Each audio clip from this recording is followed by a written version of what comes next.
we now bring in Zinziswa Mani, SABC News Senior Researcher. Zinzi, very good afternoon to you. Of course, you've been delving deeper into Nathi Mthethwa's life. Yes. In fact, I know that you've been following the story quite closely, hearing firstly those reports in the French media, you know, that he was in fact missing. But let's look at then who Nathi Mthethwa was in essence. I mean, he started really at a young age in politics, given the age of 58. He started in the Youth League. Just track his life a little bit for us, particularly in the beginning stages. Indeed, Nathi. Nathi Mthethwa started his political activism at a very young age, at the tender age of 15.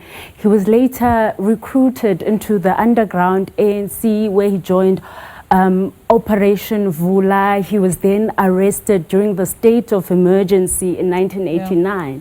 And in 1990, after the unbanning of political parties, he helped rebuild the ANC Youth League structures in KZN. He was working with the likes of Sihle Zikalala, and he was in KZN between the early 90s until the early 2000s. And then in 2001, he goes to Luthuli House, and he was also around 2001, 2002. He became a member of the PEC in KwaZulu-Natal.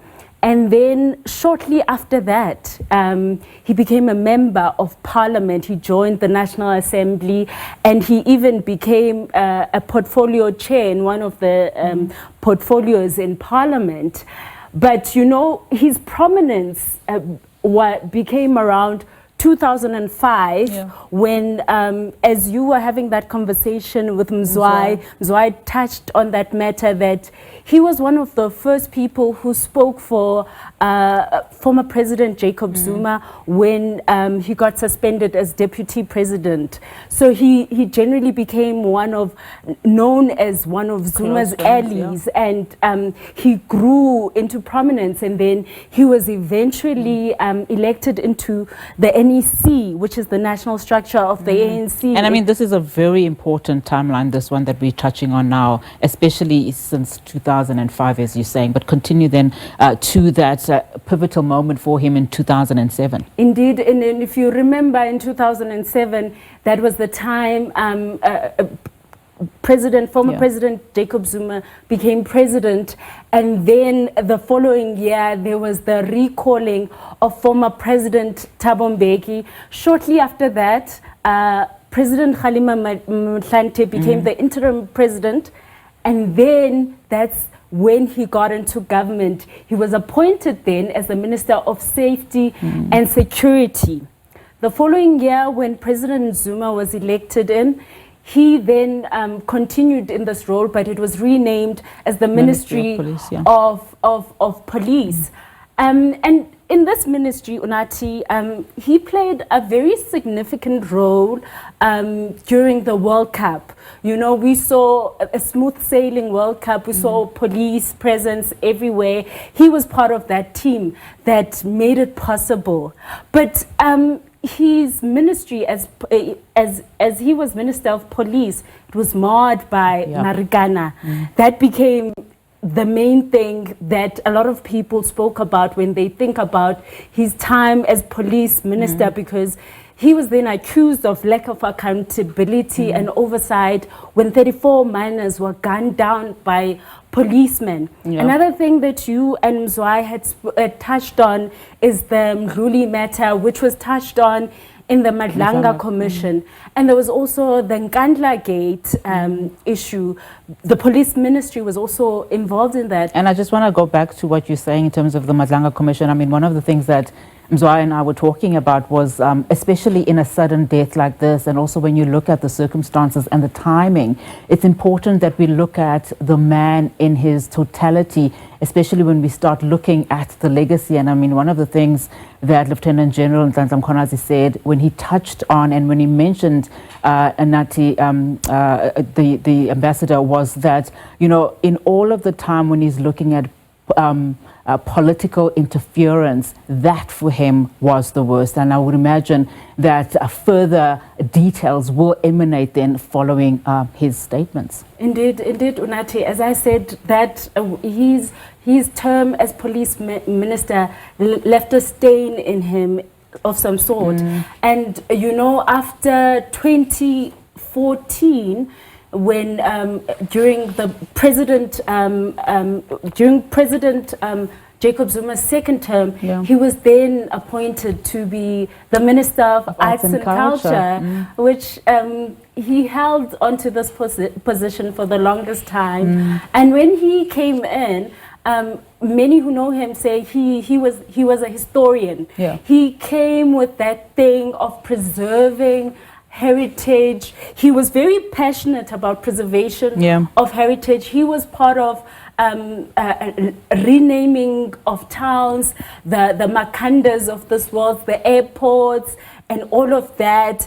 And in fact, he also did the Living Legends projects, which was empowering older artists and honoring them. But going back to this thing of him liking to preserve heritage and whatever, he was seen as someone who had a lot of vanity projects. People, 22 million rands, for the flag, the statues.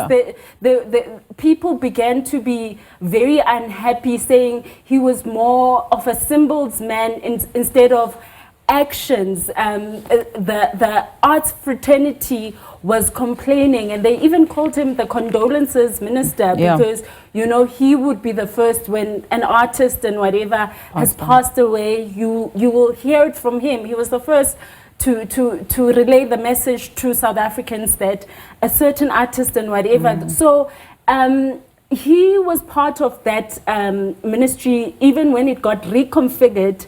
In 2019, it became the Ministry of Sports, Arts and Culture.